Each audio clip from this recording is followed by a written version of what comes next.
bringing you key insights, tips, and advice from the brightest minds in the Canadian franchise industry. This is the Franchise Canada Chats podcast. Welcome to the Franchise Canada Chats podcast, where we take you into the world of franchising. Our interviews are with franchisees, franchisors, and industry leaders who give on-the-pulse expert advice and share their franchising insights and experiences. I'm your host, Stephanie. This is Season 4, Episode 11 of the spring season. In this episode, I talked to Piinpoint Chief Product Officer Sarah Steiner and Location Specialist Adrian Polidoro.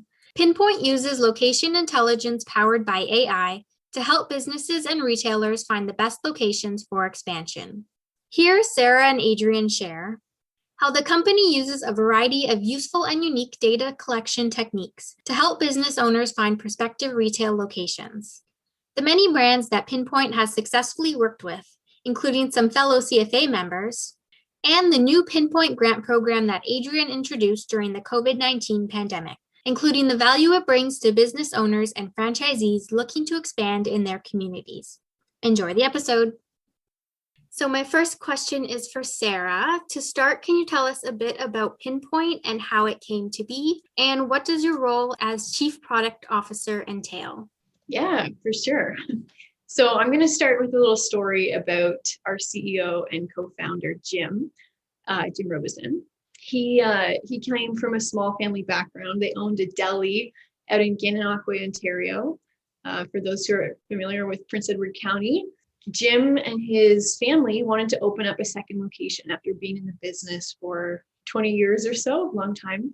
And what they found was they knew the Gananoque market really well, but when they went to look for a second location, they were kind of going off of gut instinct and just kind of what they knew, where they thought it would be best for their second location. And it ultimately didn't end up as well as they wanted it to. And I think that was a bit of an aha moment for Jim, where he realized, boy, if we had access to information or more data, more analytics, more insight into if this was a good decision, here they're going to invest a lot of money into another location. It's a big decision for entrepreneurs to do this.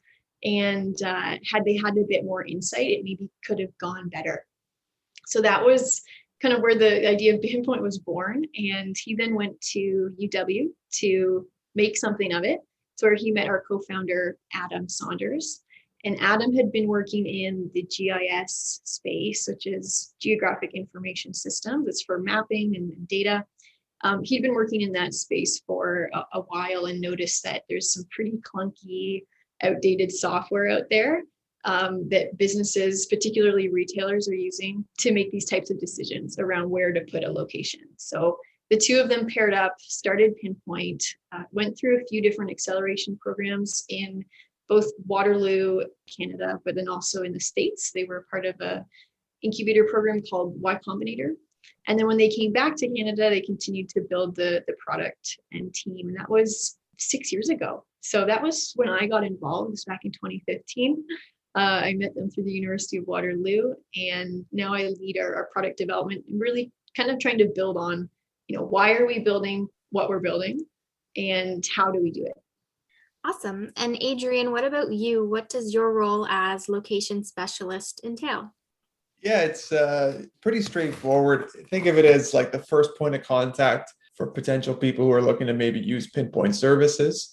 I'll help them kind of navigate what the software is, what our professional services are, if we're doing custom consulting or something like that, and just kind of work through the journey of getting to know the software and better understanding what their needs are to see if we're a fit to help with that. So that's kind of on the front end. And then throughout that, it's kind of similar to Sarah, where it's just keeping the thumb on the pulse of what people need and making sure that I'm bringing that feedback to the team to know that we can work on the tool in a way that it's going to benefit people who may be using it. Great. And Sarah, what services and support does Piinpoint provide retail business owners and entrepreneurs? And what are some of the advantages of using Piinpoint services? Yeah, so we like to think about the solution, the offering that we have in sort of 4 key pillars that are applicable to retailers. So the first one is around managing their location network. So if you need to have that single source of truth or like a master set around your location, your performance at that location, the different attributes and information related to it. Piinpoint can provide that. The second one is identifying. So helping people discover new markets, helping them dig into the different data sets that are available, and even have pointers towards not just what markets might be a good fit for them, but what real estate sites might be a good fit. We have a pretty nifty little property plugin where people can have their brokers submitting listings to them so that they can actually see what property availabilities there are in a given market. The third one is validating. So doing market research, reporting, understanding, how does a certain site benchmark against what you're looking for? So really having that sort of third party scientific approach to your decision. And the fourth one is on growing. So whether that's finding new store locations and predicting future performance of a site, could be predicting the impact of opening up another location on your existing stores. It could also be predicting in a given market, what kind of products and services do you think will you do better with in that market? So some of our customers will predict sales. They can go and look at a map, drop a pin at a certain intersection, and then get a sales prediction. So, by year 5, you could be doing X dollars in sales. But we can also go a step further to say, this market might be better suited towards this service or this product that you have. I would say the advantages are really around having an easy to use solution where all of your data is combined with different third-party data sets that help you make those decisions. And some changes that we've made to the platform this year make it particularly applicable to retailers operating in a time where, there's a lot of unknowns in the market just around COVID and in the state of the Canadian economy, that it's kind of more important than ever to have data that you can use to help make decisions, really support your decision making, but be able to use that data in a way that is flexible and adaptive to different plans that you might have, because retailers are having to be super agile at this point in time. And on that note about data, Adrian, how does Piinpoint go about sourcing data and statistics for entrepreneurs to use for location scouting? Yeah, so a handful of core data sets in Piinpoint that I think were part of the initial build of the tool. And then since then, newer data sets have been added. So the number one thing people have always looked at is demographics. And since Piinpoint is all of North America, in Canada, it's from StatsCan. And in the States, it's the US Census Bureau. They're a little bit more lucky in that in the States anyways, they have annual updates at least, which is wonderful, where we're kind of limited to like every 4 years or something like that. And then points of interest. So when people are mapping out other retailers or co-tenancies, for example, we get that from Chain XY, which is a great vendor. Traffic, there are 2 sources of traffic in Piinpoint, and really depending on how important up-to-date traffic is for the retailer, they can choose one or the other. One that's included in core of Piinpoint is municipal counts. So where townships, municipalities will commission traffic studies, we have a great database of all of those counts within Piinpoint. I think anybody listening who has experience looking for traffic counts within Canada, they know that they're not always available where you're looking at a site. And if it is, it may be from 4 or 5 or even longer years ago. So we came up with mobile data traffic using literally cell phone pings. Like if somebody has apps on their phone that has location permissions enabled, it's constantly pinging SafeGraph, who's our vendor for that raw data. And then we that data and process it through a lot of things that I don't understand how it is. We've got a great data team and a product team that's a lot smarter than me that have made it so that we can get 85% accurate basically anywhere across Canada, which is pretty incredible. And then the last data set would be geosocial segmentation data, which we've had. Sarah, when did we bring that in to the app? That was about 1.5 years ago. Yeah. And it's been great ever since then. So we work with spatial.ai with Leiden and the team there. They're an awesome kind of forward-thinking company that collects social media segmentation data. So when users are on Facebook or Twitter, or Instagram, anything like that, if they're making a post that's geotagged, like I'm at Adrian's house in Lakeside, then that's going to get captured, and any hashtags that they're putting onto that, whatever I'm talking about in the post, it's all getting collected And then they put that post into one of 72 different segments. Could be, dog lovers or craft beer lovers, for example. But yeah, that's the source for that is spatial.ai. And I found it to be a really, really compelling data set if there's a logical connection between the performance of a given location or a given concept and one of their segments. Wow, that's so interesting. Awesome. It's pretty cool. People have tried to do things like that in the past, like psychographics. You might have heard of that in the past, which is fine. And a lot of people still use it. But to my understanding, it's basically a company's best guess at taking demographics and grouping them together and then making a guess at what they think the personalities or attitudes would be of a given grouping of demographic variables. But it's not based on any real world data. Whereas social segmentation data, it's literally what people are talking about, the attitudes and beliefs of an area that are most prevalent. It's really, really powerful. Mm-hmm. And Sarah, what kind of franchise brands has Piinpoint worked with in the past? Do you have any success stories that you'd like to share?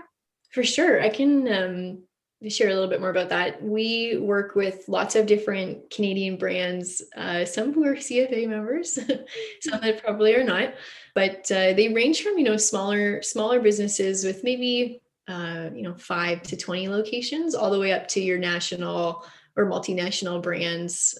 So we work with companies like Symposium, Osmows, Edo Japan, Second Cup, Massage Addict, M&M Food Market, Tim Hortons, and some of those types of names. So lots of familiar logos for the Canadians listening in. And those different brands, we would obviously help them with those 4 pillars around identifying, growing, managing, and validating their decisions. But we can also help them more understand their network and really the customers that they're attracting. So understanding what kinds of, to Adrian's point, demographic characteristics we see, what are they talking about? What are their behavioral patterns? Where do they like to go? And then turning that into sort of more predictive strategies. And I'll speak maybe real quickly to Osmows. They're one of our newer customers that we got to start working with actually during the COVID pandemic here earlier this year. And they're another smaller family business that has seen incredible success in Canada. I think are they at over 60 locations now, Adrian, or maybe more than that? I think more than that. Yeah, maybe upwards of 100. And they've brought on Piinpoint recently to be able to help better understand which markets they want to grow into as they continue to expand and what kinds of people they're going to be pursuing in those markets.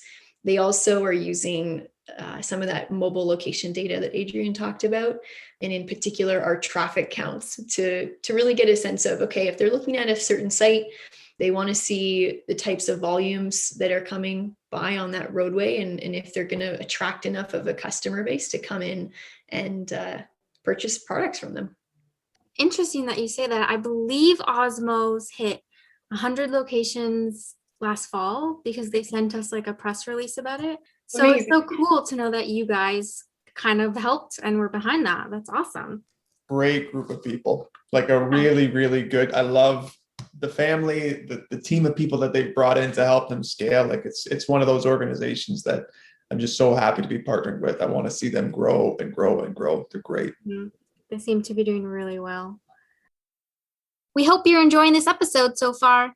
Did you know that Franchise Canada has a newsletter sent twice a month that's packed full of fresh franchise opportunities? With Franchise Canada e-News, you get new content from Franchise Canada magazine, franchisee success stories, industry news about CFA members, educational videos all about franchising, and you can keep up to date on the newest episodes of the Franchise Canada Chats podcast that you're listening to right now.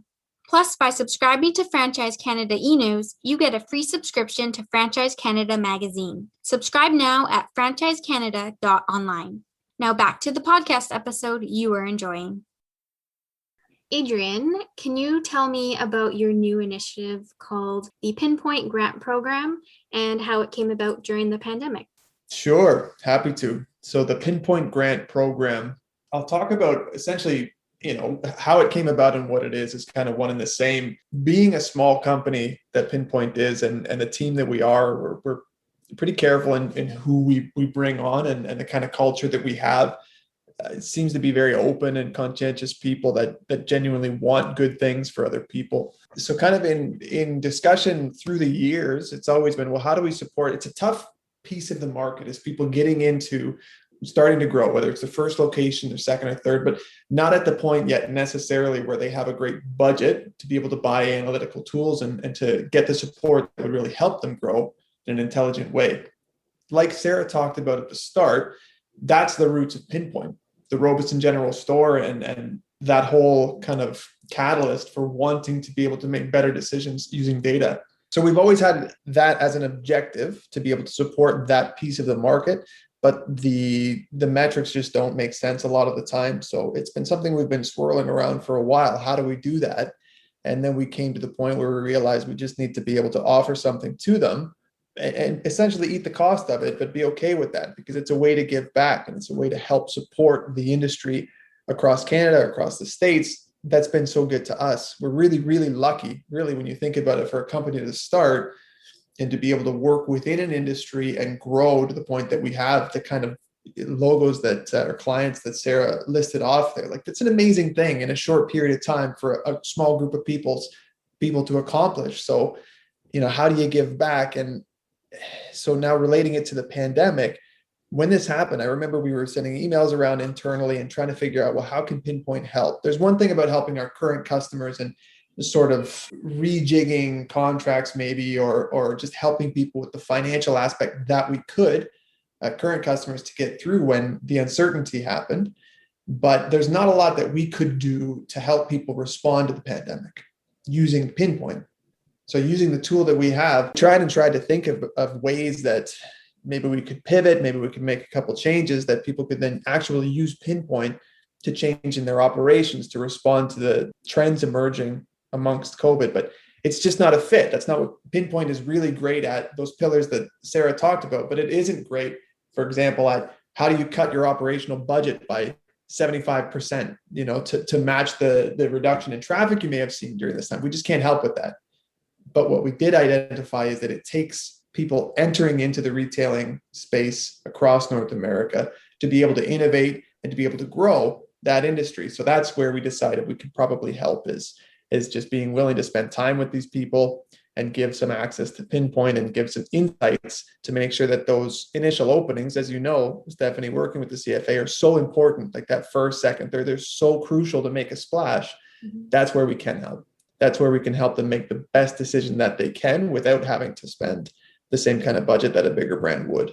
Great. And on that note, what are some advantages that this program provides for prospective franchisees and entrepreneurs? Basically speaking to our audience of listeners who are existing franchisees who may want to expand, prospective franchisees looking for their first location, or entrepreneurs who are interested in the franchising industry.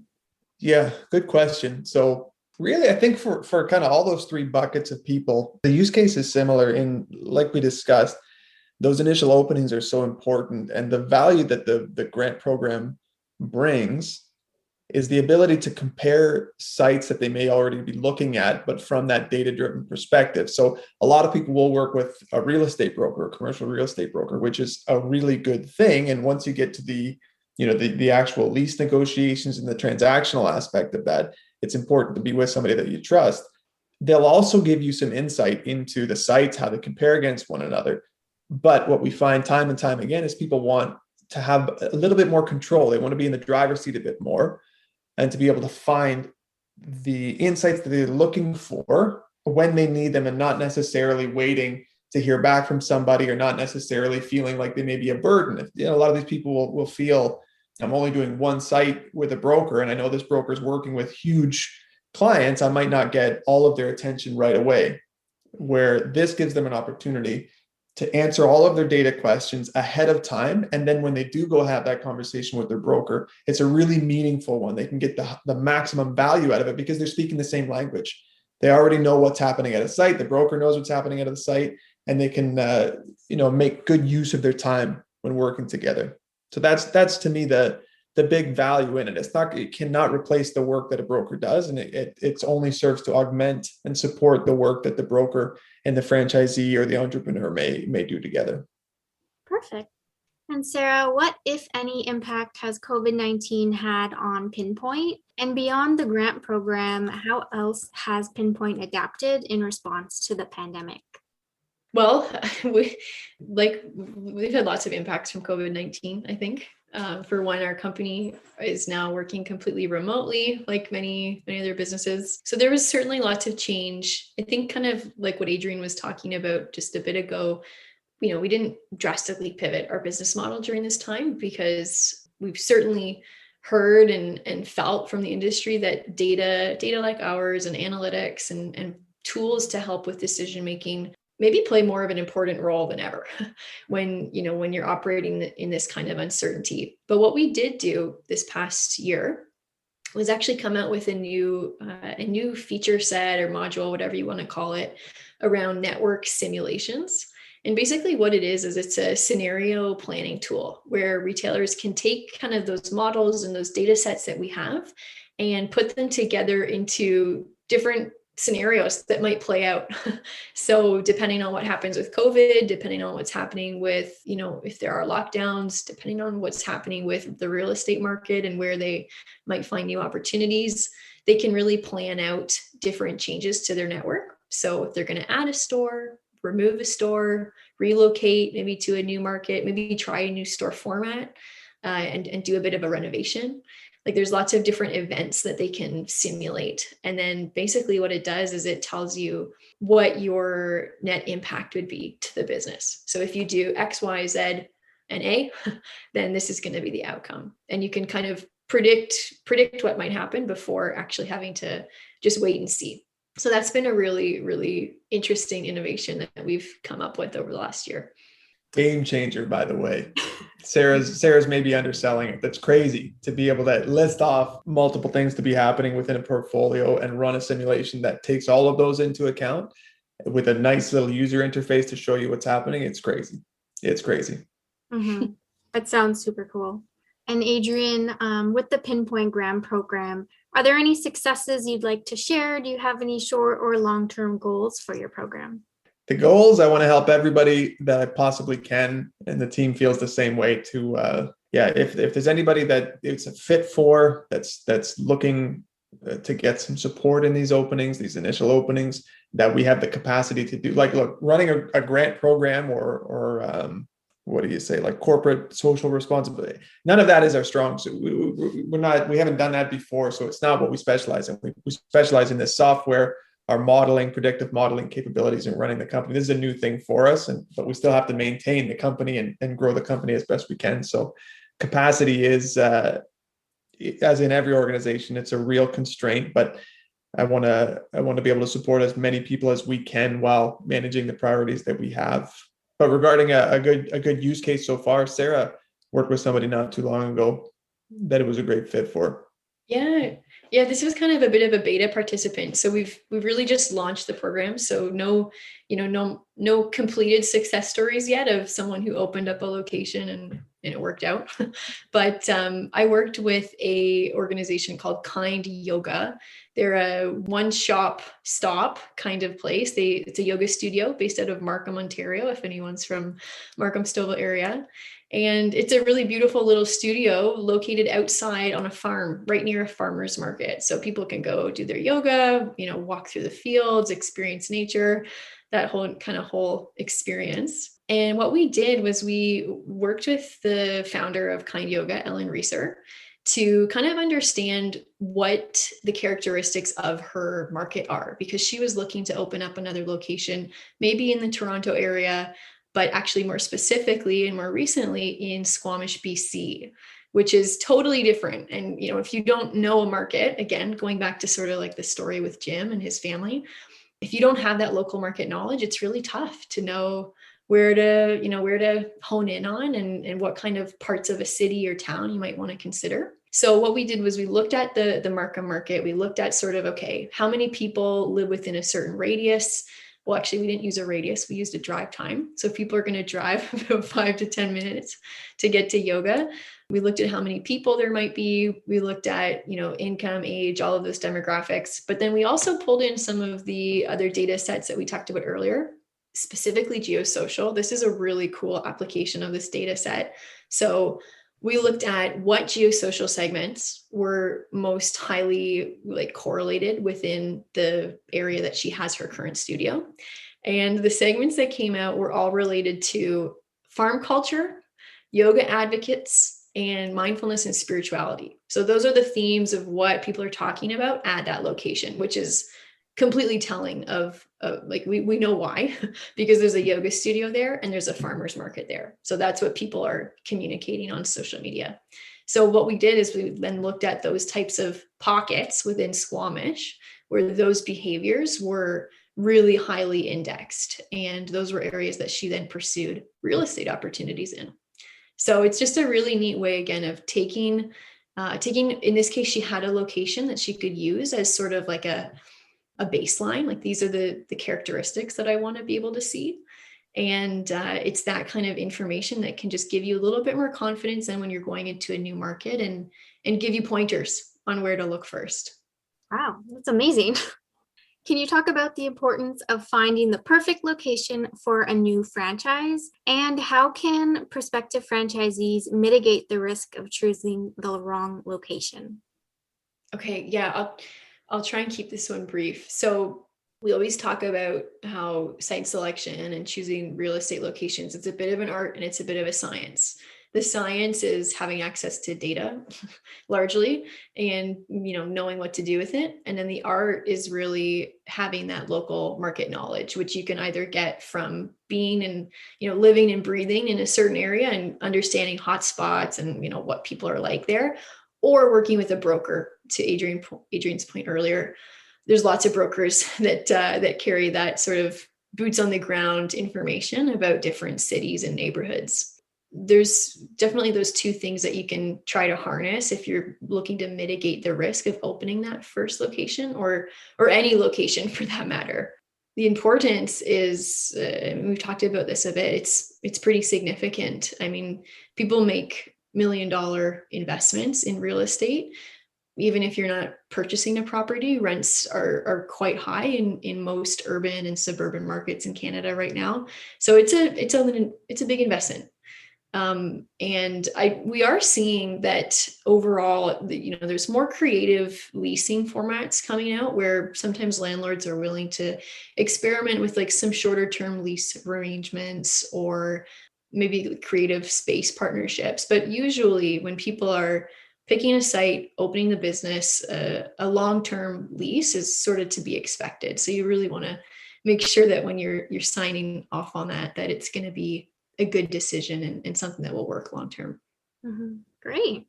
And Adrian, what are some common mistakes business owners may make when they're looking for a retail location? The perspective I have on this is coming up with the grant program itself. You have to kind of put your head into the mind space of somebody in the position of starting a business and everything that goes along with that and looking to grow it. So when I look at the mountain of work that goes into, first of all, coming up with a concept that people want and that has the potential to scale, but then also figuring out how to execute on that from an operational standpoint, and then figure out the real estate strategy, and then figure out the hiring and ordering everything. It's an insane amount of work that has to go into it for it to even have a chance at being successful. So when I look at all of that these people are managing, you can't call it a mistake, but the challenge, the limitation is that at that point in a business's journey, the resources are limited. One person has to wear 3 or 4 or 5 hats. It's a lot of things to keep track of.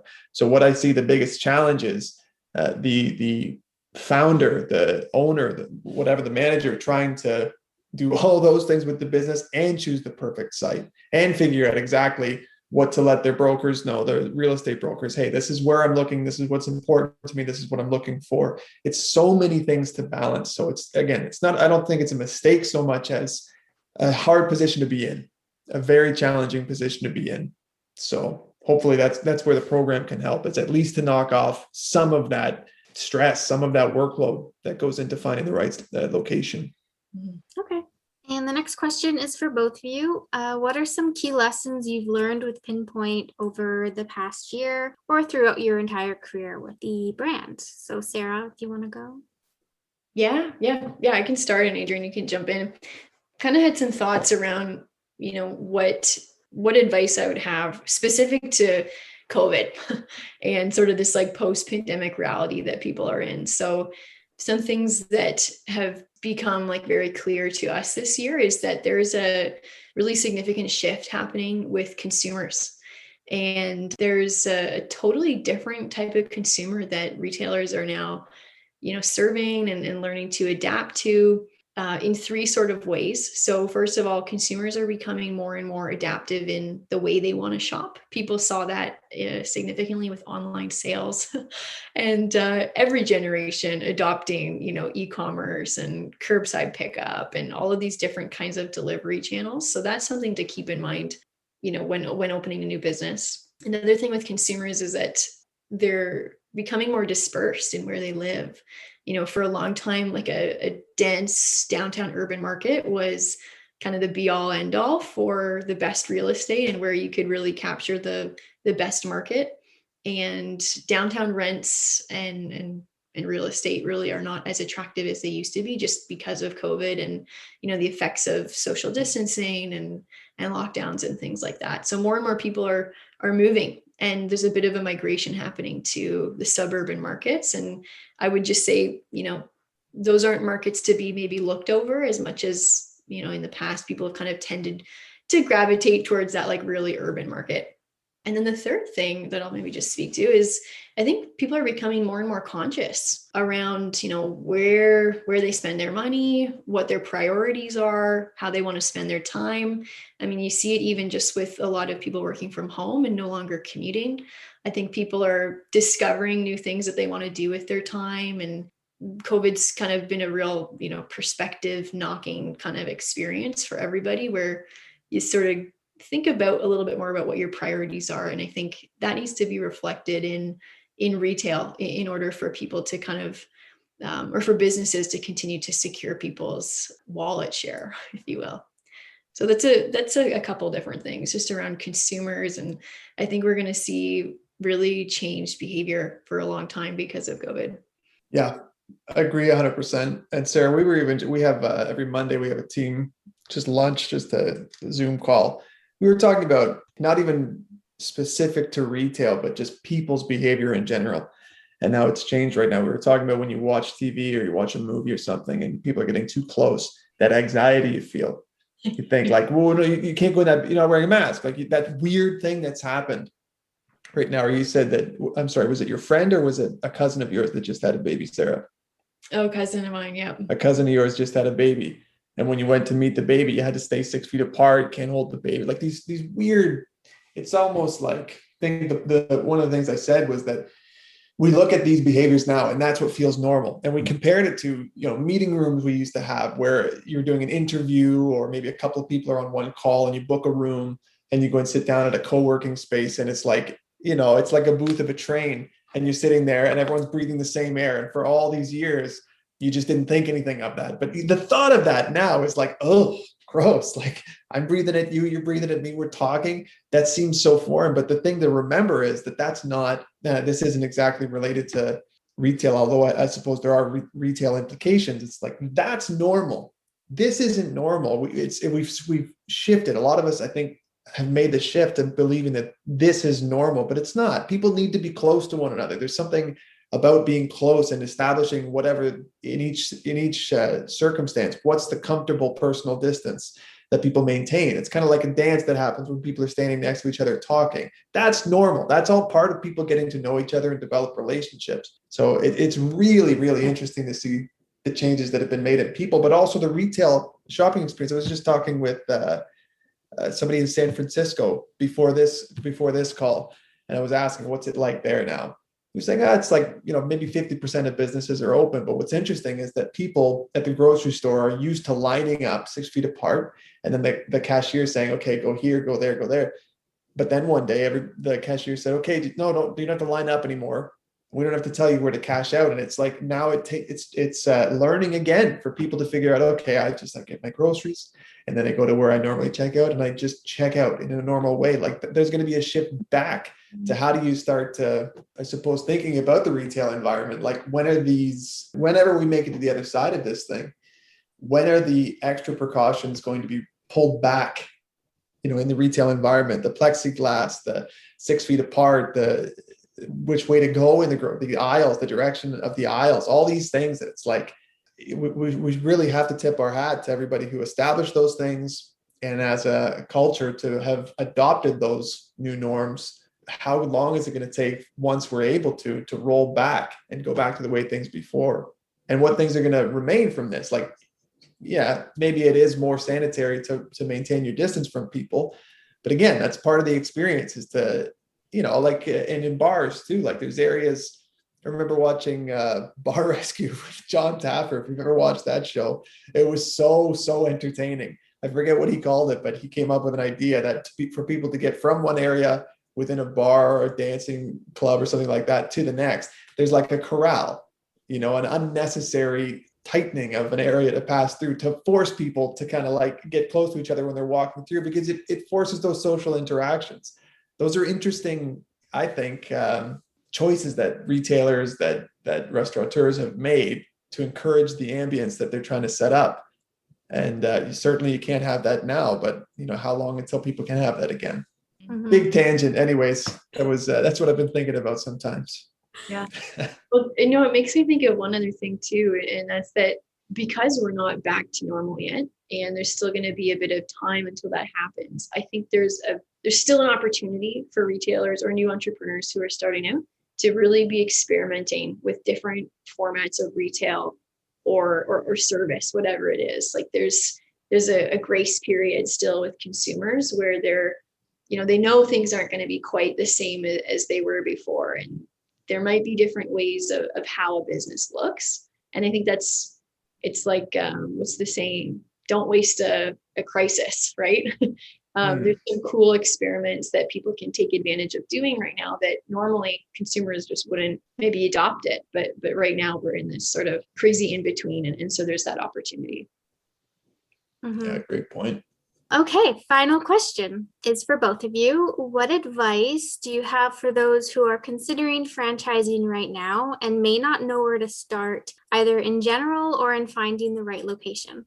Yeah, my advice is, given the context that we spoke of earlier with how many different priorities these people have to manage, you got to get the right team in place. And I know that's easy to say as somebody who's not doing that myself right now, but a great place to start is the CFA. If you're in Canada, reach out and get to know who's involved in the industry and what resources are available to you. Figure out what the concept is. If it's somebody who's looking to get into franchising, figure out what the concept should be, what makes sense for you, what brand you can align yourself with in terms of values, in terms of the business model, everything. The people you would be ultimately franchising with, like from corporate, make sure you get along, make sure you understand what they're all about. Yeah, and meet the right brokers. We can recommend, we work with a number of brokers throughout Canada. So if you're looking for people that you want to try to figure out who it is you want to work with, then we can certainly make some recommendations. And yeah, regarding the grant program, if you are at the point that you have real estate that you can take a look at, and you want some help getting a little bit more scientific at comparing sites, for sure, reach out. We'd be more than happy to help how we can. This was great. Thank you both so much for joining me. Thank you, Stephanie. Really appreciate the opportunity. Thanks for listening. For more franchising resources, including how-to articles, expert advice, franchisee success stories, and franchise opportunities, visit franchisecanada.online. Don't forget to subscribe to Franchise Canada e-news while you're there. You can also learn more about franchising at cfa.ca and can connect with specific franchise opportunities at lookforfranchise.ca.